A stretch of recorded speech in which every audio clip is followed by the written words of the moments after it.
This is like that, rapid response question answer thing, you see in the game shows. Along the same lines as socialization, extracurricular activities. Sure. Each in the network that I work within, each school provides a variety of different extracurricular activities. Some of them may actually be face-to-face. You'll see schools organize events at zoos and museums and centers of science and industry, etc.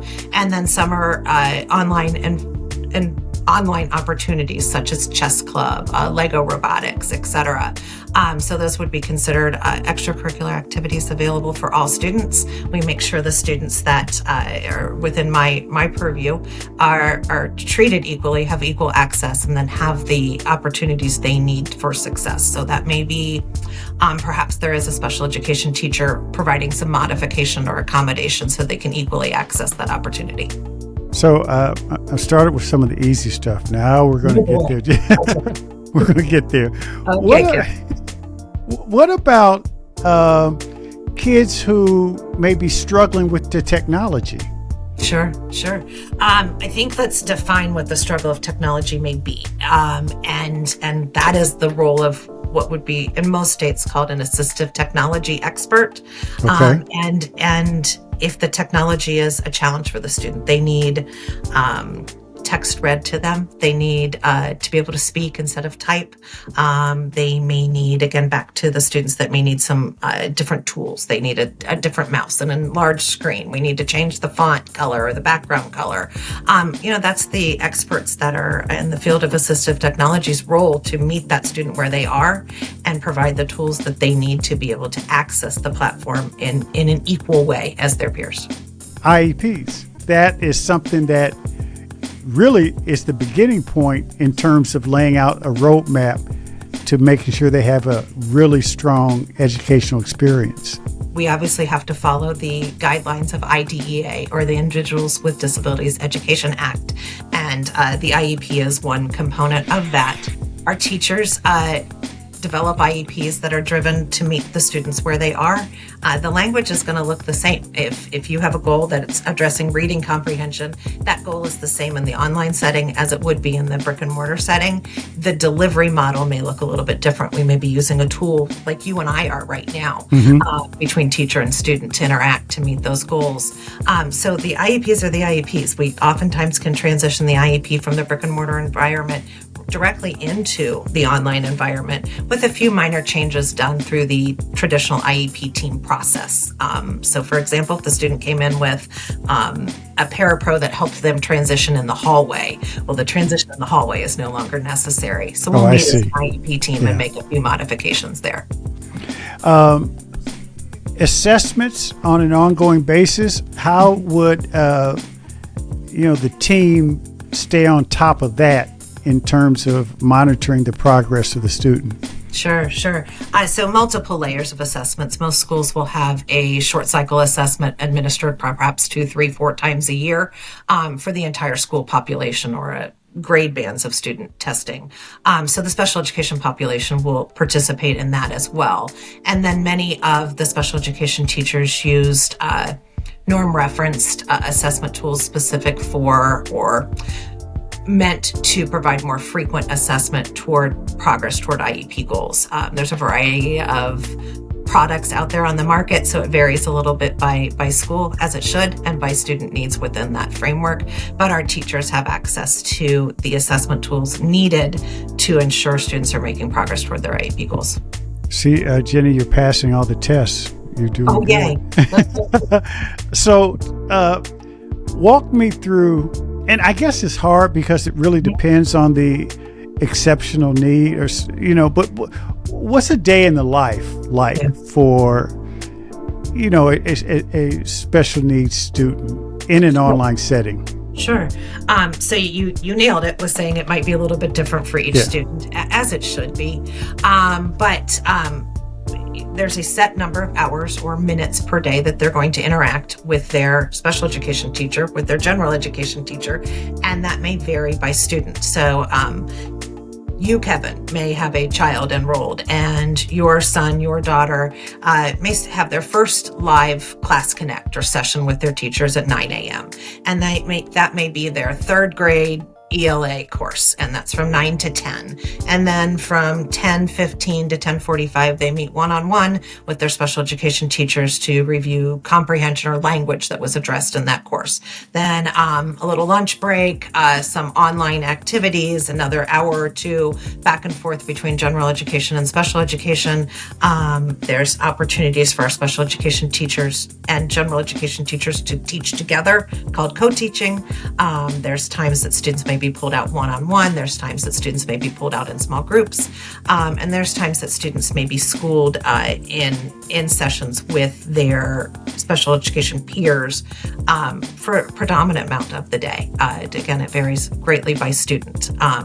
There are some students that have a little bit more flexible schedule and have more time online and less time in live instruction. But again, it varies greatly by the student and their needs. And I think that's one of the best benefits of the online setting, is that we can personalize it based on the student needs. There may be a student jumping on a mini tramp during live instruction, and that's okay. That works well for that student.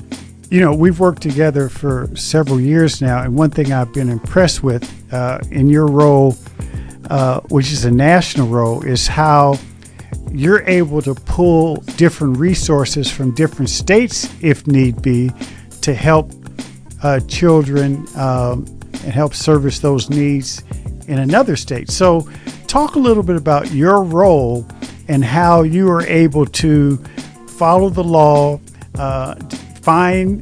first of all, know where the expertise is, find it, and leverage that. Because, I won't say it's like whack-a-mole, but there is some shuffling that takes place when you are trying to make sure that these needs are being met. Sure. I think the best example is, and we have a few. First, I'll begin with great partnerships. When you work with great people, great things can be done for students. So great partnerships amongst our many entities that work together to ensure consistent quality services for students with special needs. But second to that, we have created a team of special education teachers. I think we all know there's a national shortage of special education teachers. That's right. It's a challenge everybody deals with. But we deal with it perhaps on a little bit smaller basis for the fact that our teachers work remotely.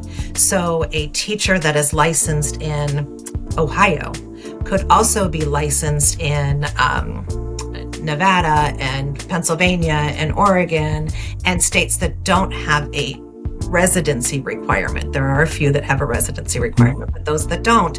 And so we have created a team of, we call them subs or substitute special education teachers. They're licensed in multiple states. And when or if there is a teacher shortage, growth at a school, somebody goes out on FMLA leave, we have these licensed teachers that are skilled in teaching in the online environment using our curriculum platform and products.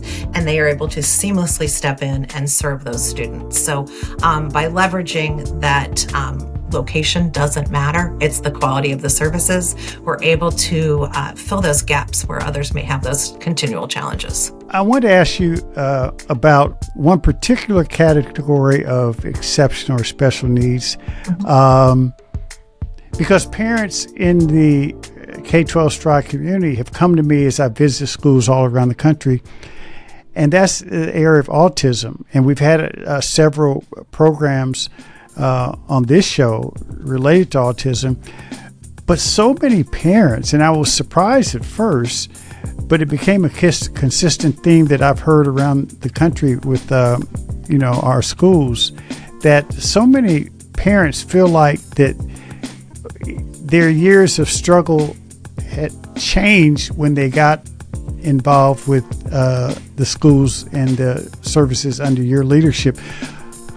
And so talk a little bit about the autism support, because it is a growing challenge we see around the country, but we also, I've noticed that that's a particular area in which we've been able to help a lot of families. So talk a little bit about that and why we're getting so many positive responses from parents who happen to fall in that category.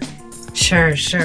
I'm going to begin with a parent that I was involved in an interview with, and she was representing her son, who has autism, and he is a nonverbal autistic young man, and was actually graduated from one of our schools last year, and she said during the interview, speaking for him, and he uses a form of assistive technology to provide his own answers as well. She said the school made it easier. She said everything else in her life is hard. She has to work to ensure that the clothes she buys him, he can put on himself, that the food he eats is safe for him and his dietary needs, that the medical community understands him and his needs. She said by joining a K-12 school, that was the one area that was made easier because it was available for him and met him where he is. So I think about her and her framework is that school shouldn't be hard. And school should be a joy and a challenge, but it shouldn't be hard on the parent. And she said we made school easier. Her own son was one that I think aligns closely with the conversation we had earlier. The environmental stimulus that the students receive in a brick and mortar setting, and to no fault of the brick and mortar settings, it's the nature of the fluorescent lights that make a light humming sound that you and I may not hear, but my students with autism are going to hear that, and the bells that go off, and the fire drills, and the challenges and peers that may not understand the differences, and borderline bullying, if not straight up bullying of students. Those barriers are removed, whether you have autism or ADHD or just a student struggling with anxiety, whatever it may be, those barriers are removed. So I think by thinking about the framework of autism to qualify as a student with autism, you have some communication challenges. There's a medical diagnosis most likely in there as well, but we're able to meet the communication challenges and the environmental sensory overload challenges that these students may have by simply serving them in the home environment. We've got AI, we've got all these advances in technology, Chat GPT. How do some of these things coming down the pike, how will it impact your work? Good, bad, ugly? Talk a little bit about that. Yeah.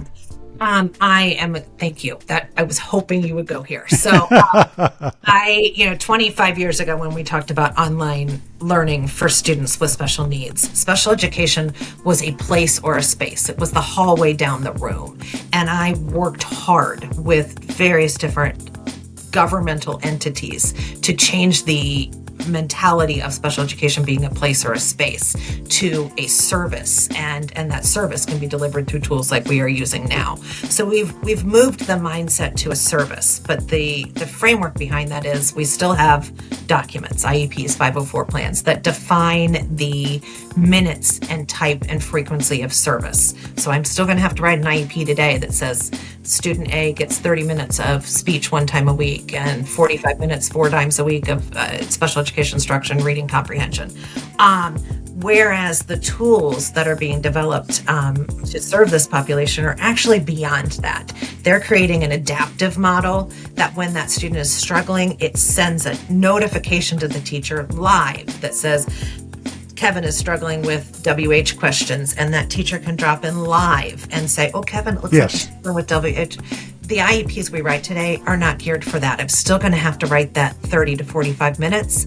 But I actually think the adaptive nature of where we're going is where we should be, and that's what we should be doing. So my juxtaposition is that I have to write IEPs as they're compliant by the state, but by having an adaptive instructional model is where we should be for students with disabilities and for all students. Thanks for listening to What I Want to Know. Be sure to follow and subscribe to the show on Apple Podcasts, Spotify, or your favorite podcast app, so you can explore other episodes and dive into our discussions on the future of education. And write a review of the show. I also encourage you to join the conversation and let me know what you want to know using hashtag WIWTK on social media. That's hashtag WIWTK. For more information on Stride and online education, visit stridelearning.com. I'm your host, Kevin P. Chavous. Thank you for joining What I Want to Know.